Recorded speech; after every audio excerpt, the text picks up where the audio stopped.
Hello and welcome back to my channel. My name is Julia and I am an owner and instructor at Pang Pole Dance. Today I thought I would show you 5 of the most highly requested moves that beginners ask me about. They're going to be taught on spin pole today, but they're totally transferable to static as well. I'm going to go ahead and jump right into the moves right now because I know you guys are anxious to learn. But if you want to stick around till the end, I'm also going to include some tips that I would give my beginners if they were taking this class from me in person. So if you're interested in that, stick around till the end. Other than that, let's get started. So number 1, we'll start out with our back knee hook. Setting yourself up to the side of the pole, place your inside arm inside the pole where the bicep and the armpit meet, and place the outside arm up above. This will be your primary support system as you fall into your back knee hook. To initiate the movement, begin tipping your outside hip up and opening up your outside leg. Pivot backwards on the inside foot. Now you will crash into the pole with the back of your inside knee. The pole will automatically bend your knee for you. Think about if somebody has ever come up behind you and knocked your knees out. This is a similar feeling and you gotta let it happen. Beginners are fearful of bending this knee and popping up both feet. So if this is too uncomfortable for you right now, practice pivoting back on the pole, hitting the pole with the back of the inside knee, then bending both knees and sliding down the pole with passive feet. Getting comfortable falling is a lot more common for beginners than you might think. So if you're in this boat, it's normal and you just have to trust yourself. If you find you are comfortable falling to the ground, aesthetically speaking, keeping your toes pointed and having both legs mirror each other is important. So there should be a space between the two legs and they shouldn't both be grabbing onto the pole. This next one is somewhat similar to the back knee hook, but this time no falling. The setup consists of hooking your inside knee on the front of the pole, setting your arms up like we did for the back knee hook previously. That knee hook should be deep in the knee, not on the calf or the hamstring. Since we're on spin pole, we can gently glide forward with the outside foot. A horizontal push is happening here. No vertical jumping, please. Once you feel stable, all that's left to do is place that back leg straight behind the pole. This will help you stabilize yourself even more. Another option is placing your inside arm straight up and having the outside arm come across the chest. Hooking the inside knee once again, you'll push off and place the back leg against the pole. In this variation, you may even feel comfortable releasing the outside hand.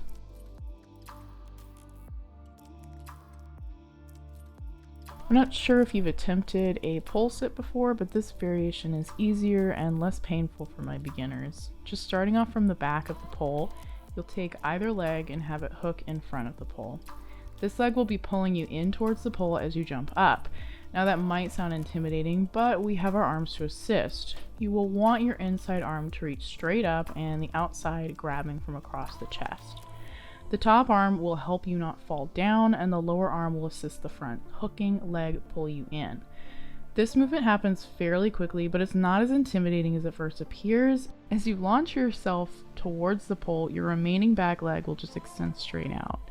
Notice how my front hooked leg remained hooked. The two legs enter a pole sit variation here, which makes for a pretty shape, which is surprisingly safe. You may even feel confident enough to release an arm. So to create more of a spin, you again want to be thinking about horizontally shifting your weight.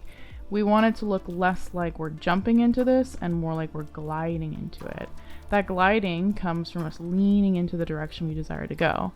So for me, hooking with my left leg in front and my right arm straight up and my outside arm extended lower, I shift my weight to the left, engaging my hooked leg and arms to thrust me in towards the pole, and I grab.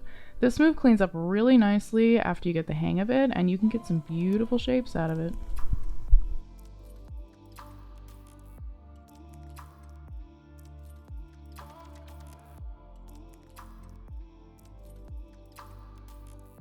So the next 2 we have lined up are a little bit more challenging, but they're totally still beginner level. This first one I get asked a lot by students, so I figured I'd show it here, but modify it a little bit more so it's more beginner friendly. Again, like the back knee hook, we'll begin taking the inside arm lower and the outside arm extended. This time, however, the inside arm is placed closer to the forearm. The inside arm's main job is to pull you into the pole as the top of your inside leg gets shoved into the pole. The top arm does a fair amount of pulling, but it's pulling through the back and the shoulder. So to support yourself the best in the spin, think about pulling yourself in towards the pole paired with this vertical pull with the top arm. You'll feel a pinching sensation on the inside leg as it locks down on the pole, and that is also assisting you, so don't fear the pain. Again, we've got some horizontal weight shifting to initiate the movement. If you jump into this, you will most likely fall right down. Initiate this movement by bringing up the inside leg and pushing into the pole while pulling in through the arms. Horizontally pushing off and leaning into the direction you want to go. As I feel myself moving, I'll pick up that outside leg, and here's where you can be creative if you feel stable. I can keep it bent and enter a balled up shape, but careful not to tip too horizontally as you may fall. Or I can keep it extended and extend the inside leg as well.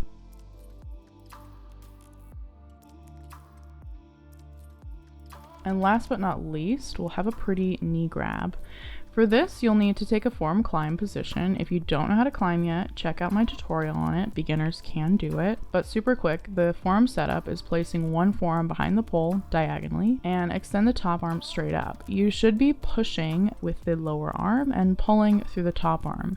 If paired correctly, you should have a chest that rotates up and maybe some of your weight is able to leave the ground. To turn this into our spin, I'll hike up one knee on the inside of that knee. Initiate the movement by shifting in the direction I desire to go, and as I take off, I'll push the other knee on the other side of the pole. You could even take off the knees, and here comes more creative shapes. Play with this one, especially the entrance if it feels choppy. So if you've made it through, here's that tip I mentioned earlier. If during any of these spins you felt like you were pulling up with your bicep primarily with the top arm, you're actually not setting up correctly. So let's look at the second spin, for example. To set this up, I always go on the front pads of my feet. Reach my top extended arm as high as possible and settle just so slightly back down through my feet. Without moving my top arm hand placement, I should feel tension build in my shoulder. That tension allows me to better engage my shoulder and back instead of my biceps. Using the shoulder and back to pull you up in all of these spins makes for cleaner execution, and you will be better at pole dancing in the long term if you build this habit as a beginner. I wish someone told me this when I started, and it may not seem like a mind-blowing tip, but trust me, in a year of doing pole, you will thank me. So I am a more advanced pole dancer, and I do use these tricks to this day and a lot of variations that look similar to them. But I think as a beginner, they can all be super helpful in increasing your strength and coordination on the pole. So I hope you guys enjoyed, and I will see you on the next one.